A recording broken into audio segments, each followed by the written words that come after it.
오늘 본문은 말라기 4장 말씀입니다. 4장에서는 그동안 하나님께서 질문과 답변의 형식으로 이스라엘 백성들의 심판과 그들의 문제를 지적하셨다면, 이제는 이스라엘 백성들에게 하나님의 심판이 불가피하다는 사실에 대해서 단도직입적으로 말씀하고 있습니다. 하나님께서는 3장에 이어서 구분지어 말씀하고 있는데, 하나님의 심판을 당하는 자들이 누구이며 하나님의 심판을 모면할 자들이 누구인지를 계속적으로 말씀해 주고 있습니다. 오늘 본문 1절 상반절 말씀을 보시면 만군의 여호와가 이르노라, 보라 용광로 불 같은 날이 이르리니라고 말씀하고 있습니다. 용광로는 각종 금속을 녹여 샘물로 만드는 곳입니다. 당연히 각종 금속을 녹여야 하기에 그 온도는 상상을 초월할 수밖에 없습니다. 우리는 지금 솔직히 35도만 넘어도 견딜 수 없는 무더운 여름의 시기를 지나가고 있습니다.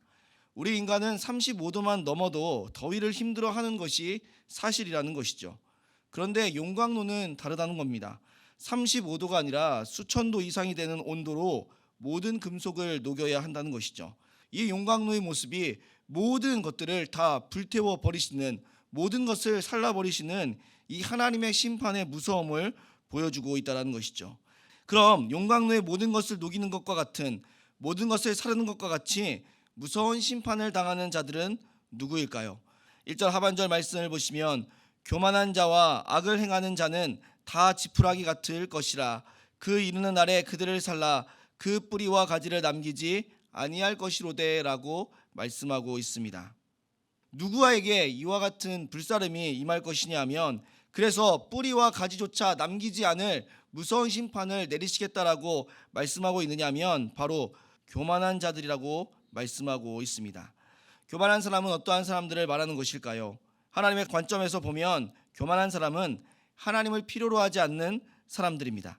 하나님 없이도 충분히 살아갈 수 있다라고 생각하는 사람들입니다. 자신의 모든 문제를 자신의 힘으로 해결할 수 있다라고 생각합니다. 하지만 우리는 알아야 합니다. 사람은 무한한 존재가 아니라 유한한 존재라는 사실을, 능력이 많은 사람들이 아니라 연약한 사람들이라는 사실을 기억해야 한다는 것이죠. 왜냐하면 그 능력이 탁월하고 자신이 가진 힘이 위대해도 해결할 수 없는 일이 반드시 있기 때문에 그렇다라는 것이죠.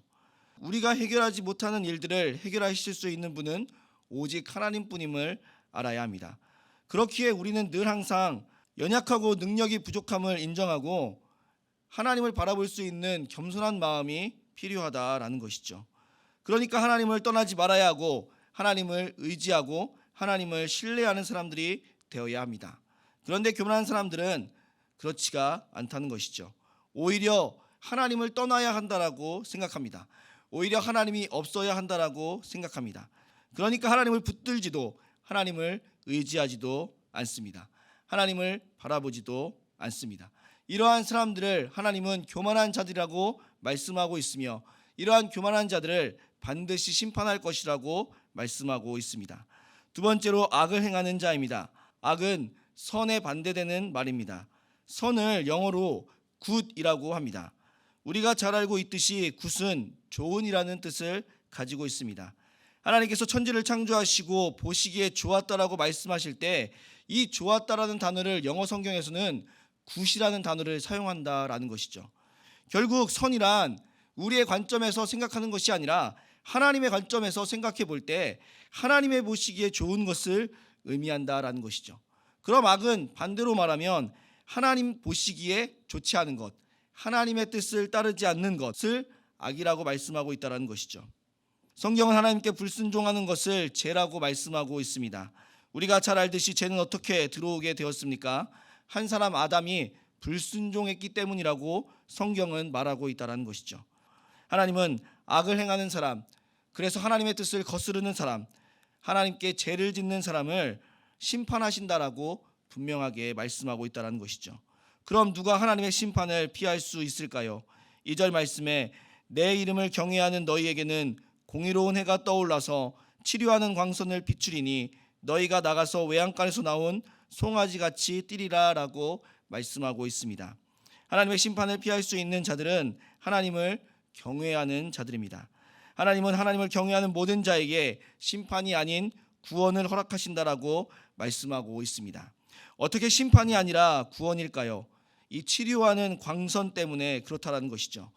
여기서 치료하는 광선이란 두 가지를 의미합니다. 하나는 우리의 연약한 질병의 문제를 해결해 주시는 하나님의 치료의 능력을 의미함과 동시에 죄로 인해서 죽을 수밖에 없는 하나님의 심판을 피할 수 없는 우리들에게 그 죄의 문제를 해결해 주실 수 있는 유일한 치료의 능력이라는 것이죠. 누가 우리의 죄를 용서해 주실 수 있겠습니까? 누가 우리의 심판의 문제를 해결해 주실 수 있겠습니까? 누가 우리를 사망의 문제에서 건져 주실 수 있겠습니까? 오직 하나님만이 해결해 주시고 용서해 주실 수 있습니다. 이 땅에 많은 사람들이 아무리 능력이 많아 보이고 가진 것이 많아 보여도 해결할 수 없는 한 가지는 죽음의 문제에서, 죄의 문제에서 빠져나올 방법이 도저히 없다라는 것이죠. 그러니까 우리는 하나님을 경외하고 하나님을 바라보며 하나님을 의지하는 삶을 살아가야 한다는 것이죠. 이 죄의 문제가 해결되었기에, 이 죽음의 문제가 해결되었기에 우리는 기쁨과 즐거움으로 살아갈 수 있다는 것이죠. 그래서 2절 하반절에도 그러한 말씀을 하고 있는 것 아닙니까? 치료하는 광선을 비추리니 너희가 나가서 외양간에서 나온 송아지같이 뛰리라 라고 말씀하시는 이유는 이 송아지가 기쁨을 겨누지 못해서 뛰는 모습과 같다라는 것을 생각해 볼 수 있어야 한다는 것이죠. 우리는 오직 하나님을 경외할 때 하나님의 치료의 광선을 바라볼 수 있으며, 이 치료의 광선이 우리가 해결할 수 없는 죄의 문제와 우리가 해결할 수 없는 사망의 문제를 해결해 주심으로 인하여서 우리는 심판이 아닌 구원을 이룰 수 있다는 것을 바라볼 수 있어야 한다는 것이죠. 사랑하는 우리 성도님들, 우리는 하나님의 심판을 당하지 않기 위해서 교만한 마음을 버려야 합니다. 또한 하나님의 뜻을 저버리는 죄짓는 행동, 악한 행동을 하지 말아야 합니다. 하나님이 보시기에 좋은 행동을 해야지 하나님의 보시기에 안 좋은 행동을 하면 안 된다라는 것을 기억해야 합니다. 그리고 우리는 오직 하나님만 경외하며 오직 하나님만 바라보며 살아가야 합니다. 하나님께서는 우리에게 치료의 광선을 부어주심으로 우리를 심판이 아닌 생명의 길로 인도해 주실 것이기 때문입니다. 오늘도 하나님을 경외하며 하나님의 뜻을 따르는 삶을 통해 기쁨과 즐거움으로 살아갈 수 있는 우리 모든 성도님들이 되시기를 주님의 이름으로 소원합니다.